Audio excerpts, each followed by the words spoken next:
ଯେଉଁ ବ୍ୟକ୍ତି ଗୀତାରେ ଉଲ୍ଲେଖିତ ଜିନିଷଗୁଡ଼ିକୁ ନିଜ ଜୀବନରେ କାର୍ଯ୍ୟକାରୀ କରନ୍ତି ସେ ନିଃସନ୍ଦେହରେ ତାଙ୍କ କାର୍ଯ୍ୟରେ ସଫଳ ହୁଅନ୍ତି।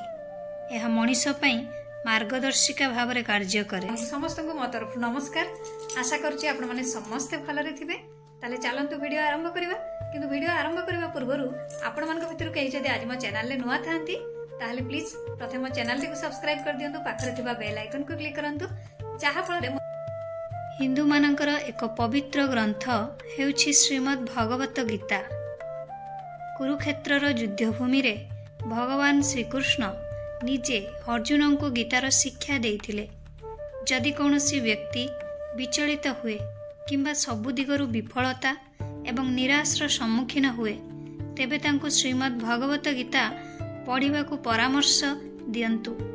ଗୀତାରେ ଉଲ୍ଲେଖିତ ଜିନିଷଗୁଡ଼ିକୁ ନିଜ ଜୀବନରେ କାର୍ଯ୍ୟକାରୀ କରୁଥିବା ବ୍ୟକ୍ତି ନିଃସନ୍ଦେହରେ ନିଜ କାର୍ଯ୍ୟରେ ସଫଳ ହୁଅନ୍ତି। ଏହା ମଣିଷ ପାଇଁ ମାର୍ଗଦର୍ଶିକା ଭାବରେ କାମ କରେ। ନିୟମିତ ଗୀତା ପାଠ କରିବା ଦ୍ୱାରା ବ୍ୟକ୍ତିର ମନ ନିୟନ୍ତ୍ରଣରେ ରହିଥାଏ। ଏପରି ପରିସ୍ଥିତିରେ ଗୀତାର କିଛି ଶିକ୍ଷା ଅଛି ଯାହା ଅସ୍ଥିର ମନକୁ ଶାନ୍ତ ରଖିବାରେ କାମ କରେ।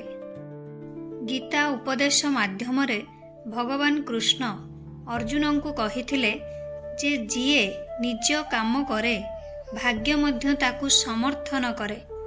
କାମ ସାହାଯ୍ୟରେ ଜଣେ ବ୍ୟକ୍ତି ଭାଗ୍ୟ ଅପେକ୍ଷା ଅଧିକ କିଛି ହାସଲ କରିପାରିବ। ଏପରି ପରିସ୍ଥିତିରେ ଜଣେ ବ୍ୟକ୍ତି କେବଳ ଭାଗ୍ୟ ଉପରେ ନିର୍ଭର କରିବା ଉଚିତ ନୁହେଁ, ସେ ନିଜ ପ୍ରୟାସ ଅନୁସାରେ କାମ କରିଚାଲିବା ଉଚିତ। ଯଦିଓ ଜଣେ ବ୍ୟକ୍ତିଙ୍କ ଭାଗ୍ୟ ଦୁର୍ବଳ ଥାଏ ସେ ତାଙ୍କ କାମ ସହିତ ସବୁକିଛି ଠିକ୍ କରିପାରିବେ। ଗୀତାରେ କୁହାଯାଇଛି ଯେ ଯଦି କୌଣସି ବ୍ୟକ୍ତିଙ୍କ ମନ ଅସ୍ଥିର ଥାଏ କିମ୍ବା ସେ ଭୟ ଏବଂ ଚିନ୍ତାରେ ପରିପୂର୍ଣ୍ଣ ଥାଏ ତେବେ ସେ ଈଶ୍ୱରଙ୍କର ଶରଣ ନେବା ଉଚିତ।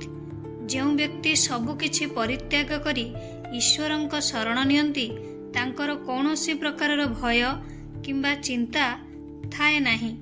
ଈଶ୍ୱରଙ୍କ ଶରଣ ନେବା ଦ୍ୱାରା ବ୍ୟକ୍ତିର ସମସ୍ତ ପାପ ନଷ୍ଟ ହୋଇଯାଏ। ଶ୍ରୀମଦ୍ ଭାଗବତ ଗୀତାରେ କୁହାଯାଇଛି ଯେ ମଣିଷ ଆସକ୍ତି ଠାରୁ ଦୂରରେ ରହିବା ଉଚିତ। ଆସକ୍ତିରେ ଫସିଥିବା ବ୍ୟକ୍ତି ସର୍ବଦା ଚିନ୍ତିତ ଏବଂ ଭୟଭୀତ ଥାଏ।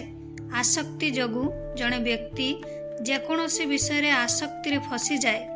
ଏହା ମଧ୍ୟ କୁହାଯାଏ ଯେ ଆସକ୍ତି ବ୍ୟକ୍ତି ମଧ୍ୟରେ କାମନା ଭାବନା ଜାଗ୍ରତ କରେ ଏବଂ ଏହା କ୍ରୋଧକୁ ମଧ୍ୟ ବୃଦ୍ଧି କରେ। ସେଥିପାଇଁ ସେ କହିଛନ୍ତି ଯେ ଜଣେ ବ୍ୟକ୍ତି ଆସକ୍ତିରେ ଫସିବା ଉଚିତ ନୁହେଁ। ଭଗବାନ ଶ୍ରୀକୃଷ୍ଣ ଅର୍ଜୁନଙ୍କୁ କହିଛନ୍ତି ଯେ ଜଣେ ବ୍ୟକ୍ତି ସର୍ବଦା ବୁଦ୍ଧି ଏବଂ ବିଚକ୍ଷଣତାର ସହିତ କାମ କରିବା ଉଚିତ। ଯେଉଁ ବ୍ୟକ୍ତି ବୁଦ୍ଧି ଏବଂ ବିଚକ୍ଷଣତାକୁ ପ୍ରାଥମିକତା ଦିଏ ନାହିଁ ସେ ସର୍ବଦା ଅଶାନ୍ତ ରହିଥାଏ। ସେ ସବୁବେଳେ କିଛି ନା କିଛି ବିଷୟରେ ଚିନ୍ତିତ ରହିଥାଏ। ଯଦି ଜଣେ ବ୍ୟକ୍ତି ବିଚକ୍ଷଣତାର ସହିତ କାମ କରେ ତେବେ ତାଙ୍କର ମନ ସର୍ବଦା ଶାନ୍ତ ରହିଥାଏ। ଶ୍ରୀମଦ୍ ଭଗବତ ଗୀତା ଅନୁସାରେ ଯେଉଁ ବ୍ୟକ୍ତି କେବଳ ନିଜ କାର୍ଯ୍ୟ ଉପରେ ଧ୍ୟାନ ଦିଏ ସେ କେବେ ବିଫଳତାକୁ ଭୟ କରେ ନାହିଁ। ଏପରି ପରିସ୍ଥିତିରେ ଜଣେ ବ୍ୟକ୍ତି କେବେ ବି ଫଳାଫଳ ବିଷୟରେ ଚିନ୍ତା କରି କାମ କରିବା ଉଚିତ ନୁହେଁ। ଫଳାଫଳ ବିଷୟରେ ଚିନ୍ତା କରି କରାଯାଇଥିବା କାମ ବ୍ୟକ୍ତି ମଧ୍ୟରେ ଚିନ୍ତା ଏବଂ ଭୟ ସୃଷ୍ଟି କରେ। ଅନ୍ୟମାନଙ୍କ ପ୍ରତି ଅତ୍ୟଧିକ ଆକର୍ଷିତ ହୁଅ ନାହିଁ।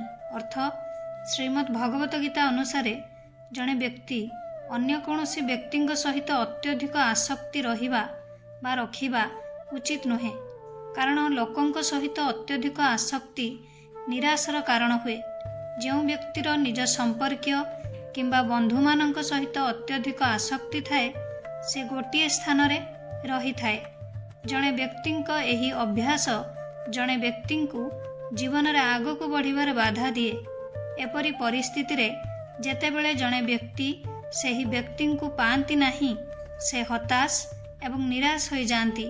ତାଙ୍କର ଚିନ୍ତାଧାରା ଏବଂ ବୁଝିବା ଶକ୍ତି କାମ କରିବା ବନ୍ଦ କରିଦିଏ। ସାହସର ସହିତ ଅସୁବିଧାର ସମ୍ମୁଖୀନ ହୁଅ। ଅର୍ଥ ଭଗବାନ ଶ୍ରୀକୃଷ୍ଣ କହିଛନ୍ତି ଯେ ଜଣେ ବ୍ୟକ୍ତି ସାହସର ସହିତ असुविधार सम्मुखीन हेबा उचित। से जेकोसी काम भय बिना करिबा उचित। जो व्यक्ति भयरे काम करे से सठिक पथरु विच्युत हुए, जहार परिणाम स्वरूप व्यक्ति काम समाप्त करि पारे नाही। निज उपरे विश्वास रख। अर्थ किछि लोक अछंती जो माने कोनोसी काम करिबा को संकोच करंती, सेमानंकर निज उपरे विश्वास नाही जे सेमाने एही काम करि पारिबे। एपरि परिस्थिति रे गीता उपदेश रे कुहा जाइछि जे जणे व्यक्ति निज उपरे विश्वास करिबा उचित, से निज उपरे संदेह करिबा उचित नुहे। जो व्यक्तिर आत्मविश्वास थाए से निश्चित भावरे तांको जीवन रे सफल हुए। भगवान श्रीकृष्ण कहिछंती जे जणे व्यक्ति क्रोधरु दूरेई रहिबा उचित। एहा सहित जणे जहा भी काम करुछि ताहा कौनसी लोभ किंबा फलाफल विषय चिंता न करी करिबा उचित। अतीत किंबा भविष्यत को मनरे रखी बंचिबा उचित नुहे। जणे व्यक्ति केवल वर्तमान रे बंचिबा उचित। आशा करुछि आपण मानको वीडियोटी भल लागिथिबो। जदि भल लागिथे ताले निहाती लाइक कमेंट शेयर सब्सक्राइब करिदेबे। मते ताले विदाय दियंतु। पुणी